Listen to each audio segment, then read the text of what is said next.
Elle parlait plus, elle dormait plus, elle a resté pratiquement 10 jours sans dormir. Il fallait lui poser une question pendant peut-être 1 heure pour qu'elle vous réponde une phrase.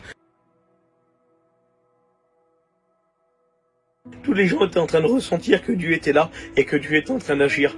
Et puis là, ma femme, elle commence à dire avec ces mots, elle commence à dire: je vais vous raconter le témoignage de mon foyer.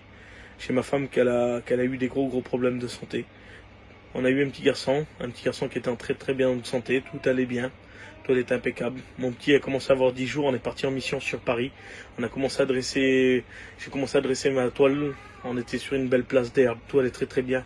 On commençait à monter le chapiteau avec les garçons et puis là je dis: Seigneur, est-ce que je suis bien ici, tout ça, je calculais, je regardais un petit peu la destination de la mission. Et ben, j'ai dit: Seigneur, je vais m'engager dans cette mission.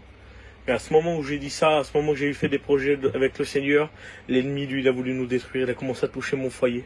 Ma femme, elle commençait à pleurer, elle pensait qu'elle n'arrivait pas à s'occuper de l'enfant. Je disais: Seigneur, tu t'en occupes très bien, Sinaï.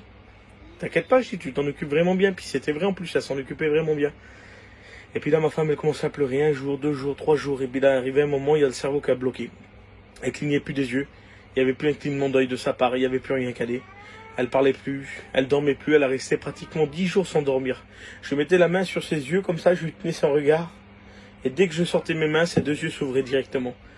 Seigneur, c'était vraiment vilain à voir, c'était grave. Et puis là, je commence à l'amener à l'hôpital, je commence à la faire voir par un neurologue, parce que ma femme, elle suit un traitement épileptique par rapport à des crises d'épilepsie.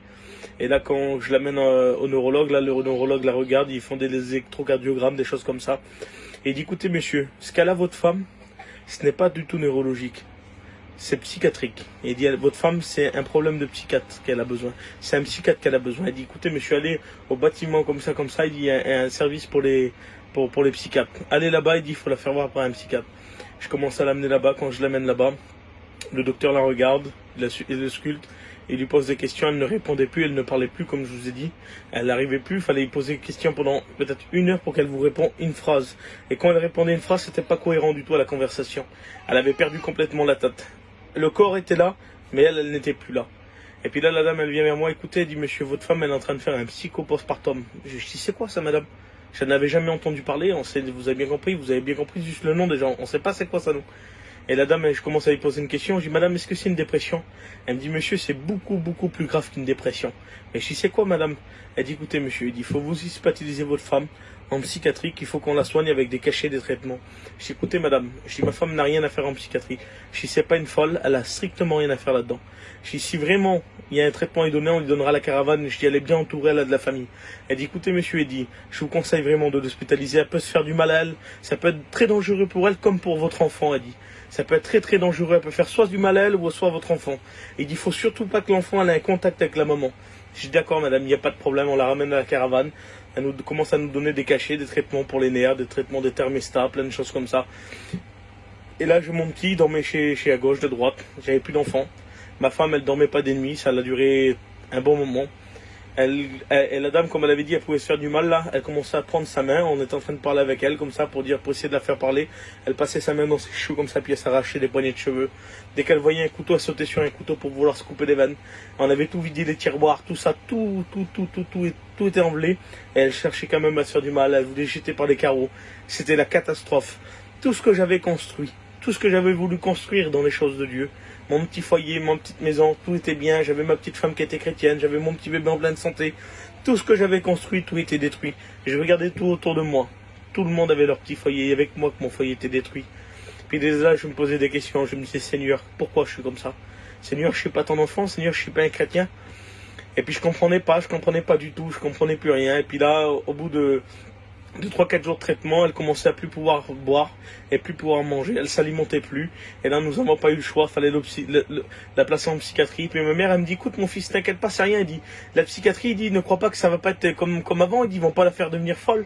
Et là, j'ai pas eu le choix de la mettre en psychiatrie. Mais quand je l'ai rentrée en psychiatrie, le bâtiment, il avait 400 ans. C'est le bâtiment La Force à la Salpêtrière. C'est un monument, c'est un bâtiment classé monument historique, interdit d'être rénové. Il y a des trous dans les murs, des taches noires, c'est vilain. C'est la plus vilaine des choses, le plus vilain bâtiment que j'ai vu. Et là, je commence à mettre ma femme là-dedans et j'ai mené la voir tous les jours. J'avais le droit de visite que de 1 heure. à 20h, de 1h à 20h. Et je viens de voir ma femme là-bas, elle errait dans les couloirs avec tous ces fous là, avec tous ces cachets là, tous des thermostats, tous des cachets pour les schizophrènes, tous des cachets que ça allait pas. Et puis là, le Seigneur, j'ai crié à Dieu de tout mon cœur. Je disais, Seigneur, pourquoi je suis là? Je comprenais pas, j'étais vraiment attristé, découragé. J'étais en miettes, j'avais plus de force. Vous savez qu'on est au plus bas, c'est là que le Seigneur il nous relève. C'est là que le Seigneur, lui, nous tend la main. Et là, le Seigneur qui a permis que ma femme, elle sort une seule journée en permission. Le gadjo nous avait donné plein de traitements. Elle disait, écoutez, monsieur, vous lui donnez tous ces traitements et puis le soir, elle est obligée de revenir dormir chez nous. C'est juste pour voir comment ça va se passer dans la journée chez vous. Et puis là, je la ramène chez moi, et puis ça allait pas du tout encore. Elle était vraiment shootée par les cachets. Et là, elle commence à tomber par terre, elle commence à faire une crise d'épilepsie. Quand elle fait la crise d'épilepsie, qu'elle tombe morte par terre, là, il y a un serviteur qui vient. Et puis là, il commence à y imposer les mains au nom du Seigneur. Et puis là, ma femme, elle commence à parler, elle commence à dire, je veux que mon mari prie pour moi. Elle dit tout doucement dans l'oreille du serviteur, personne n'écoutait. Et là, le serviteur, il m'appelle et il me dit, écoute, il dit, mon fils, il dit, viens voir, il dit, ta femme, elle veut que tu pries pour elle. Et la Bible dit, quand ta malheureux crie, ben l'Éternel l'entend. J'ai commencé à fermer mes yeux. Je me rappelle plus des mots, je pourrais pas vous les dire, mais je sais que c'était une prière de mon cœur. J'ai commencé à crier à Dieu, j'ai dit, Seigneur, fais quelque chose, Seigneur, on peut plus rester comme ça. Tu vois mon foyer, comment qu'il est, Seigneur. J'ai commencé à crier à Dieu de tout mon cœur. Et là, j'ai commencé à ressentir l'Esprit de Dieu qui est descendu. Quand j'ai ouvert les yeux, il y avait plein de gens qui sentaient autour. Tous les gens étaient en train de pleurer.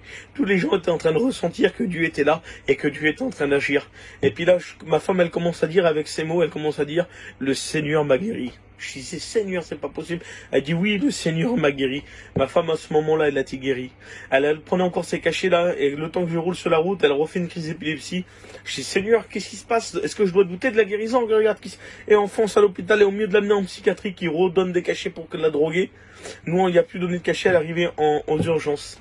Et elle a passé toute la nuit aux urgences. Et là, le Seigneur avait permis ça pour pas que pour pas que les psychiatres y redonnent ces cachets là. Elle a passé toute la nuit aux urgences, et puis le lundi matin, elle s'est réveillée. Ma belle-mère m'appelle, elle me dit, rentre dans la salle, vas-y voir ta femme. Quand je rentre dans la salle, ma femme, elle disait que c'est moi, tu imagines mon homme, qu'est-ce qui vient de nous arriver, qu'est-ce qui vient de se passer?